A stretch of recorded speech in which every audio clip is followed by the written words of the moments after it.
പുതിയൊരു വീഡിയോയിലേക്ക് സ്വാഗതം. അടുത്തൊരു വാർത്ത കേരള ബ്ലാസ്റ്റേഴ്സിന്റെ സ്പാനിഷ് താരമായിട്ടുള്ള ജീസസ് ജിമിനസുമായി ബന്ധപ്പെട്ട ഒരു അപ്ഡേറ്റ് ആണ്.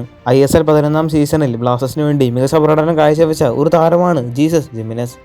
കേരള ബ്ലാസ്റ്റേഴ്സിന് വേണ്ടി 11 ഗോളുകൾ നേടാനും ജീസസിന് സാധിച്ചിട്ടുണ്ട്. എന്നാൽ സീസണിന്റെ അവസാനമാകുമ്പോഴേക്കും ജീസസിന് പരിക്കേറ്റിരുന്നു. ആ ഒരു പരിക്ക് കാരണം കൊണ്ട് തന്നെ അവസാന ചില മത്സരങ്ങളിൽ ജീസസ് കളിച്ചിരുന്നുമില്ല. അങ്ങനെ ഇപ്പോൾ ജീസസ് ഇൻഡിവിജ്വലായി ട്രെയിനിങ് എല്ലാം നടത്തുന്നുണ്ട്. നിലവിൽ തനിക്കേറ്റ പരിക്കിൽ നിന്നും റിക്കവർ ആയിക്കൊണ്ടിരിക്കുകയാണ് ജീസസ് ജിമിനസ്. ഇനി കേരള ബ്ലാസ്റ്റേഴ്സിന്റെ മുന്നിലുള്ളത് സൂപ്പർ കപ്പാണ്. ആ ഒരു സൂപ്പർ കപ്പിലെങ്കിലും കേരള ബ്ലാസ്റ്റേഴ്സ് നല്ലപോലെ കളിക്കട്ടെ എന്ന് പ്രതീക്ഷിക്കാം. നിലവിൽ ജീസസ് ഇൻഡിവിജ്വലായി ട്രെയിനിങ് നടത്തുന്നതിന്റെ ചിത്രങ്ങളെല്ലാം പുറത്തു വന്നിരുന്നു. എന്നാലും സൂപ്പർ കപ്പിൽ ജീസസ് ബ്ലാസ്റ്റേഴ്സിന് വേണ്ടി മികച്ച പ്രകടനം കാഴ്ചവെക്കട്ടെ എന്ന് പ്രതീക്ഷിക്കാം.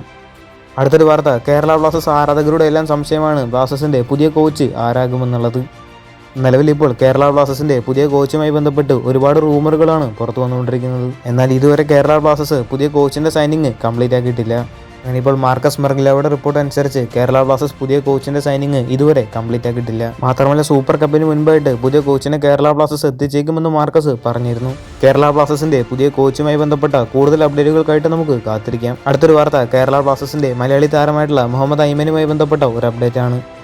ഈ ഒരു സീസണിലും ഐമൻ മികച്ച പ്രകടനം തന്നെ കേരള ബ്ലാസ്റ്റേഴ്സിന് വേണ്ടി കാഴ്ചവെച്ചിട്ടുണ്ടായിരുന്നു. പരിക്ക് കാരണം കൊണ്ട് തന്നെ ഈ ഒരു സീസണിൽ കുറച്ച് മത്സരങ്ങൾ മാത്രമായിരുന്നു ഐമന് കളിക്കാൻ സാധിച്ചിരുന്നത്. എന്നാൽ പോലും തനിക്ക് കളിക്കാനായി ലഭിച്ച അവസരങ്ങളെല്ലാം മികച്ച രീതിയിൽ തന്നെ ഐമൻ യൂസ് ചെയ്തിരുന്നു.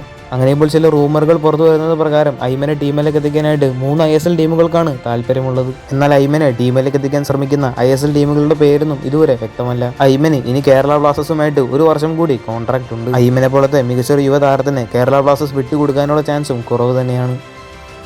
അടുത്തൊരു വാർത്ത കേരള ബ്ലാസ്റ്റേഴ്സിന്റെ അസിസ്റ്റന്റ് കോച്ചായിരുന്ന തോമസ് കോർസുമായി ബന്ധപ്പെട്ട ഒരു അപ്ഡേറ്റ് ആണ്. അങ്ങനെ അസിസ്റ്റന്റ് കോച്ചായിട്ടുള്ള തോമസ് കോർസിനെ മറ്റൊരു ടീം സ്വന്തമാക്കിയിട്ടുണ്ട്. കേരള ബ്ലാസ്റ്റേഴ്സിന്റെ അസിസ്റ്റന്റ് കോച്ചായിരുന്ന തോമസ് കോർസ് അടുത്ത സീസണിൽ ഹൈദരാബാദ് FC ഹെഡ് കോച്ച് ആയിരിക്കും. കൂടുതൽ ISL-മായിട്ടും കേരള ബ്ലാസ്റ്റേഴ്സുമായിട്ട് ബന്ധപ്പെട്ട വാർത്തകൾ അറിയാനായിട്ട് ചാനൽ സബ്സ്ക്രൈബ് ചെയ്യുക. അടുത്തുള്ള ബെല്ലൈക്കൺ ഓൾ ഓപ്ഷൻ എനേബിൾ ചെയ്യാൻ മറക്കരുത്. അടുത്തൊരു വീഡിയോ ആയിട്ട് നമുക്ക് വീണ്ടും കാണാം.